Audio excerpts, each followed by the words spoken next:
प्रिय विद्यार्थियों, सुप्रभात। मैं गोपीराम,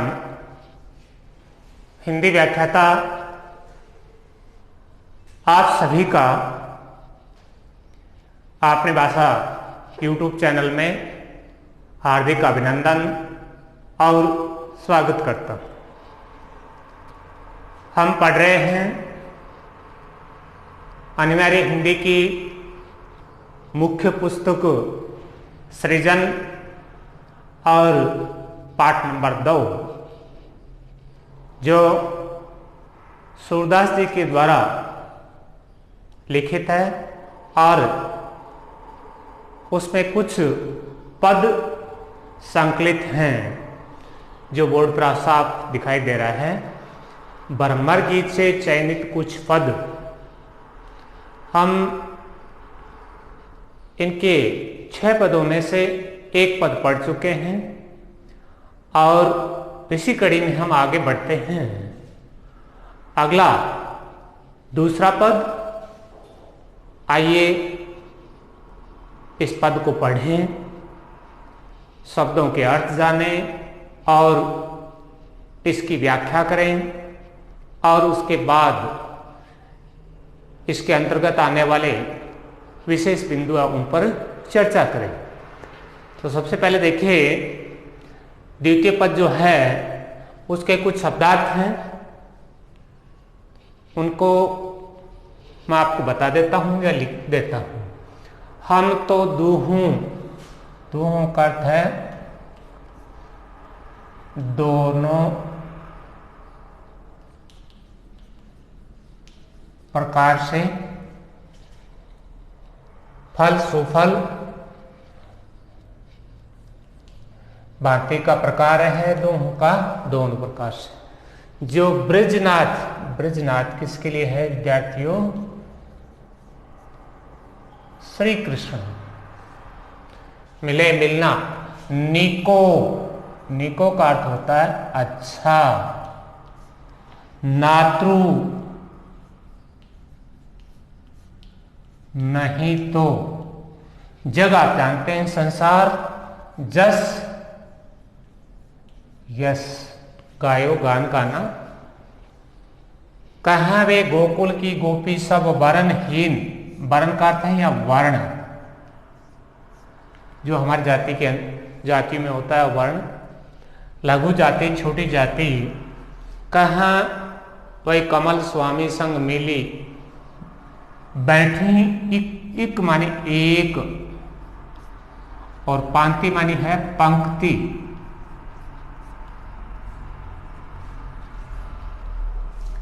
निगम ध्यान, वेदों का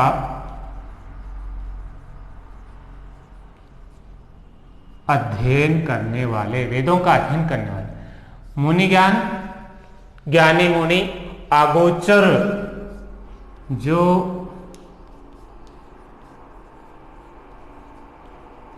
पहुंच से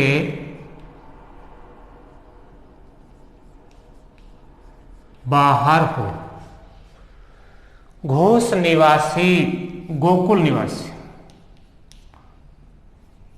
गोकुल कह सकते हैं या गोपालक निवासी।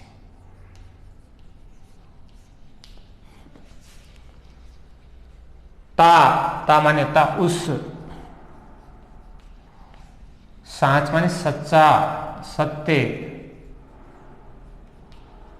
काहो धो, मुक्ति माने किसी चीज से छुटकारा पाना। दास्य आप जानते हैं। जोग, योग।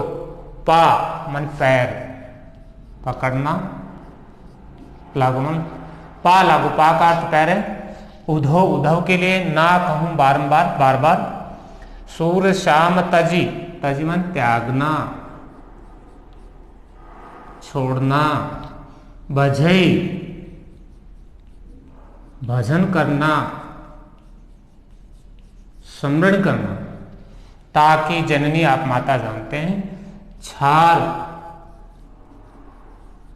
तुच्छ, हल्का, हल्की मानसिकता। ये कुछ शब्दार्थ थे जो मैंने आपको पंक्तिवार बताई। अब हम चर्चा करते हैं व्याख्या की।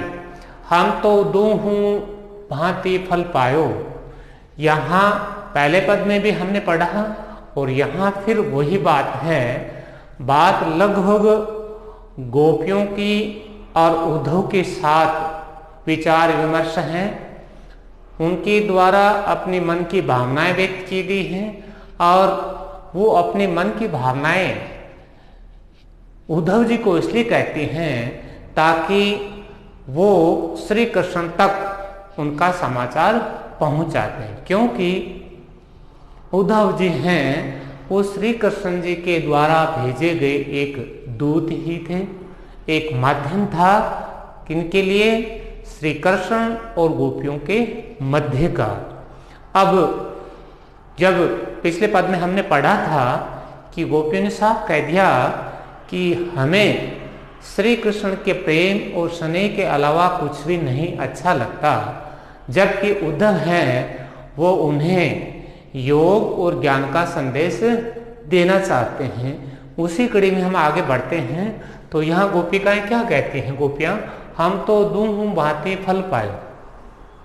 हे उद्धव जी, हमें तो दोनों प्रकार से अच्छा फल मिलेगा, या अपनी भाषा में हम कहें तो ये कह सकते हैं सरल शब्दों में कि गोपिकाएं कहते हैं, हे उद्धव जी, हमारे तो दोनों हाथों में लड्डू हैं।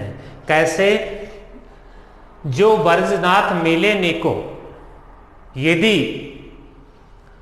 हमारे निष्कपट प्रेम निश्चल स्नेह के कारण यदि श्री कृष्ण प्रसन्न होकर हमें दर्शन देते हैं तो हमारा जीवन धन्य हो जाएगा।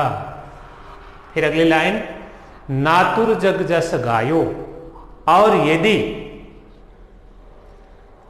वो दर्शन नहीं देते हैं तो हम उनका संसार में यश गाएंगे, उनका प्रचार करेंगे, जिसके कारण श्री कृष्ण के नाम के कारण हमें तो इस संसार में सुफल मिल जाएगा या हमारा नाम हो जाएगा।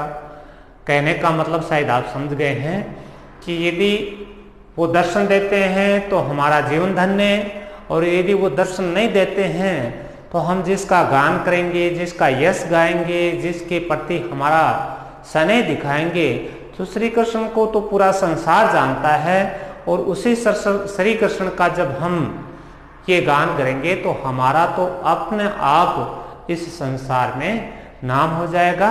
किसके कारण? हमारे प्रिय और हम चाहने वाले श्री कृष्ण के कारण। इसलिए कहा गया है कि हे उद्धव, हमें किसी प्रकार का कोई नुकसान या दुख नहीं है कि हमने श्री कृष्ण से प्रेम क्यों किया। हमारा प्रेम सच्चा है, इसलिए निश्चित रूप से हमें सफलता मिलेगी या सुफल मिलेगा। अब आगे बढ़ते हैं दूसरी लाइन में। फिर क्या कहती हैं, कहें वे गोकुल की गोपी सब बरनहीन लघु जाति। अब वो अपने लिए कहते हैं गोपिकाएं जो ग्वालिन हैं कि कहाँ तो हम इस गोकुल की रहने वाली गोपिकाएं ग्वालिन जो कि वर्ण से और जाति से छोटी हैं।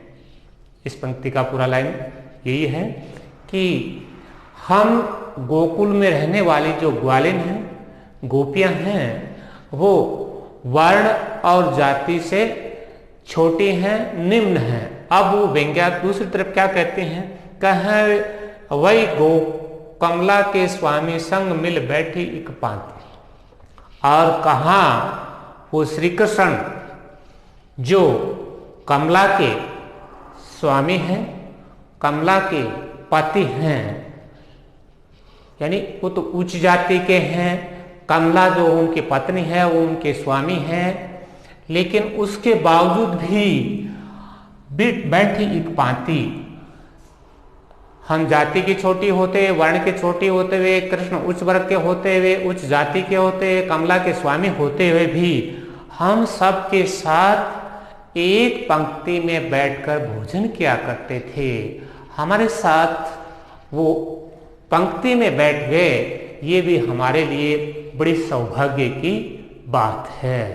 ये कोई छोटी बात नहीं है हमारे लिए, और इसके पीछे कारण हमारा उनके प्रति स्नेह और श्री कृष्ण का हमारे साथ मन से जुड़ा। फिर अगली लाइन है, निगम ध्यान मुनि ज्ञान अगोचरते भय घोष निवासी। यहां पहले जो कोमा से पहले पर शब्द है, उसके बाद अगली लाइन है वो व्यंग्य से भरी है। कहते हैं निगम ध्यान, यानी श्री कृष्ण की प्राप्ति के लिए, उस परम श्री कृष्ण को प्राप्त करने के लिए क्या करते हैं लोग? वेदों का अध्ययन करते हैं, लोग हैं बड़े बड़े ज्ञान को प्राप्त करते हैं, अगोचर उनकी पहुंच से बाहर रहते हैं, अर्थात उन्हें उनका स्नेह और प्रेम नहीं मिलता। वही कृष्ण ते भय घोष निवासी, वही कृष्ण हैं वो गोकुल में आकर क्यों बस जाते हैं। अर्थात व्यंग्य के साथ उन्होंने कहा है, इसका स्पष्ट मतलब ये अर्थ ये है कि उनका हमारे साथ स्नेह था, हमारे साथ मन जुड़ा हुआ था। अन्यथा तो ये बड़े बड़े जो लोग हैं, वेदों का अध्ययन करने वाले मुनि ज्ञानी दानस्थ योगी हैं, वो तपस्या कर करके हार जाते हैं, लेकिन उसके बाद भी श्री कृष्ण तक नहीं पहुंचते। और वही श्री कृष्ण हमारी गोकुल की बस्ती में आकर हमारे साथ बस जाते हैं। अब आप ही बता दीजिए कि किसका प्रेम सच्चा है। ता ऊपर अब साच कहो दो मुक्ति कोल। फिर उद्धव जी से कहते हैं, हे उद्धव जी, आप जैसे लोग मुक्ति प्राप्त करने के लिए बड़ी तपस्या करते हैं, बड़ा ज्ञान प्राप्त करते हैं, लेकिन उस मुक्ति की, आप जिस मुक्ति की आकांक्षा रखते हैं, इच्छा रखते हैं, लालसा रखते हैं, उस मुक्ति प्राप्ति का दासी कौन है? तो इस दासी के लिए उन्होंने कहा, वो दासी है, गोपिकाएं या ग्वालिन कहती हैं, मुक्ति की दासी है भक्ति। और इसीलिए हम भी श्री कृष्ण की भक्ति में लीन रहते हैं और उनके प्रेम में लीन रहती हैं। हमें कभी भी उनसे मुक्ति की इच्छा व्यक्त नहीं की या लालसा नहीं रखी, क्योंकि हमें उनका प्रेम मिलता है, हमें उनकी भक्ति मिलती है, इसलिए हमें इन चीजों की मुक्ति की इच्छा होती ही नहीं। अगले पंक्ति है, जोग कथा पा लागो उद्धव ना कहूं बारंबार। अब उद्धव को क्या कहती हैं ग्वालिन गोपिकाएं कि हे उद्धव, आप ये योग कथा, ये ज्ञान की जो भक्ति है, वो आप हमें बार बार मत कहिए, कहो बारंबार। योग और ज्ञान का जो संदेश आप हमें कह रहे हैं, वो हमें बार बार आप दबाव मत डालिए, हमें बार बार इसके लिए आप आग्रह मत कीजिए। क्योंकि क्यों नहीं कीजिए? सुर श्याम तजी और भजे जो ताकि जननी छा। हमारा ये मानना है, गोपिकाएं ग्वालिन कहती हैं कि हमारा ये मानना है, किसके अनुसार? सूरदास जी कहते हैं अंतिम पद में, पद की अंतिम लाइन है, उसमें सूर नाम आता है, वो सूरदास जी के लिए आता है। सूरदास जी के अनुसार या सूरदास जी कहते हैं, गोपिकाएं ये कहती हैं, श्याम तजी, श्याम मानी कृष्ण, कृष्ण को तजी मन छोड़कर, जो श्री कृष्ण को छोड़कर और किसी का भजन करता है, और किसी का स्मरण करता है, और किसी को याद करता है, जो ताकि जननी धार। ऐसे लोग, ऐसे इंसान अपनी माँ को तुच्छ बनकर लजाते हैं, अर्थात वो अपनी माँ की कोख से जन्म लेने का और उसी माँ को वो शर्मिंदा करते हैं, लजाते हैं। कारण क्या बताया है?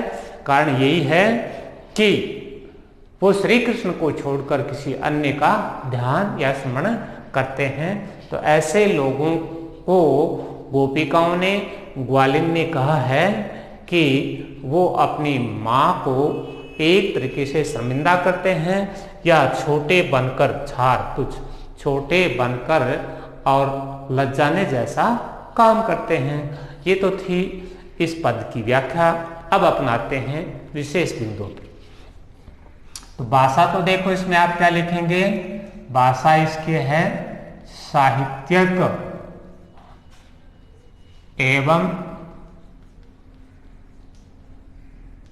लक्षणों से युक्त।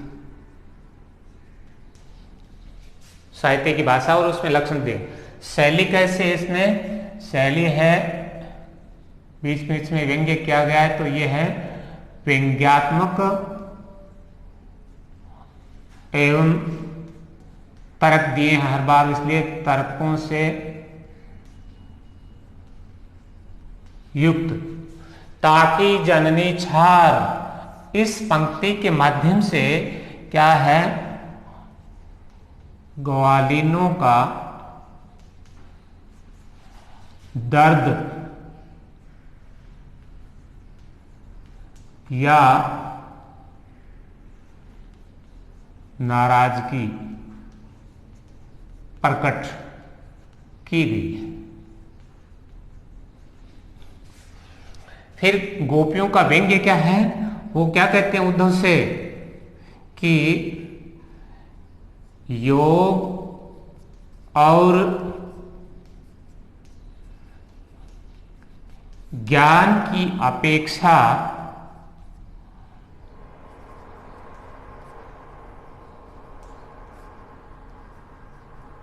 भक्ति और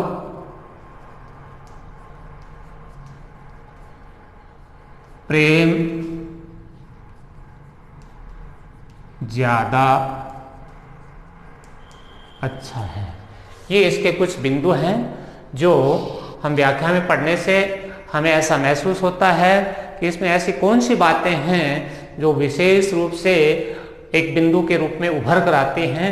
आप व्याख्या करेंगे, लगभग सभी छात्र करेंगे, लेकिन जो विद्यार्थी इन विशेष बिंदुओं को अपनी भाषा में या इसे संदर्भित करते हुए जोड़ देगा, उस विद्यार्थी की व्याख्या है वो सुंदर मानी जाएगी और तभी आप अच्छे अंक प्राप्त कर पाएंगे।